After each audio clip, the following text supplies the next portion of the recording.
everyone, this is Chloe with the bi-weekly market recap, and we have a special guest this week. We have John Payne, who is our Director of Pricing and Analytics. Hey Chloe, thanks for having me. Happy to be on. So hopping right into it, what is LoadSmart seeing in terms of volumes, capacity, and rates in the full truckload market recently? Typically when we kind of look at these things, right, we break it down just like you asked: volumes, capacity, rates. Kind of those are our three, honestly, main market metrics we look at. And so for volumes, I'll start there. LoadSmart's volume index, which actually tracks Sonar's OTVI, which I'm sure a lot of people are familiar with, but there was about a 20% decline from March to the end of April. This index, Sonar's OTVI, but also LoadSmart's as well, has then recovered, in kind of early May through June by about 5%. And then it was mostly stable kind of throughout June. And then so far in early July, it bounced back after the July 4th kind of decline, which is typical. And then from a capacity perspective, the best barometer for measuring capacity and the overall state of the spot market in general is Sonar's OTRI, Outbound Tender Reject Index, which is currently floating around 7%. And it's actually at its lowest point in the past 2 years. So obviously that's kind of a sign, hey, there's a lot of capacity out there. Spot market's super soft. And then to finish off with rates, kind of bring it all together. As many of us all know, from about like February to May, it was a pretty intense market decline. Spot rates decreased by 35% plus. And then after bottoming out early in May, there was a substantial rebound into Memorial Day. But when I say substantial, it wasn't anything dramatic like the decline was.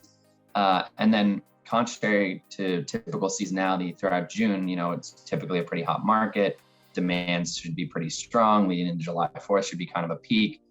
Spot market, we really didn't see that. So it's kind of atypical seasonality. And we, actually saw a decline throughout June by only, 2%. So nothing crazy.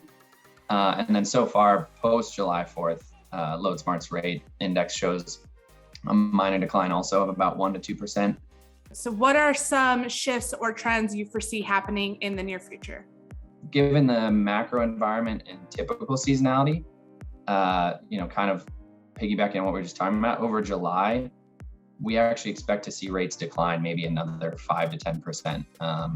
And so in our view, at least, we don't have a crystal ball, but based on everything we're seeing and the kind of early momentum out of July 4th, we think rates actually might come down 5 to 10%. So that'll put people who have been kind of talking about this floor in the spot market, like, did we reach the floor in the early May when the rates kind of bottomed out? And we don't think so. We think that rates are going to kind of push lower past that floor, at least in terms of the spot market. And as to how much, we'll have to wait and see in August and all that. But yeah, we do think we're going to see a decline about 5 to 10%. Given the current state of things, what are some recommendations for shippers navigating the market? From our perspective, since we do think contract rates are going to decline pretty significantly over the next 6 months, maybe even 6 to 12, and we do think we're going to remain in a soft cycle, our recommendation would be keep pushing contract rates lower. Our reliable contract solution is something that we're trying to provide shippers in, where on your lanes that you're worried that they're volatile and they're going to drop in prices significantly if the market softens further, and you don't want to have to constantly go rebid. LoadSmart's reliable contract solution attempts to fix exactly that, and we're incentivized to buy lower as the market gets lower. As it benefits you, it benefits us.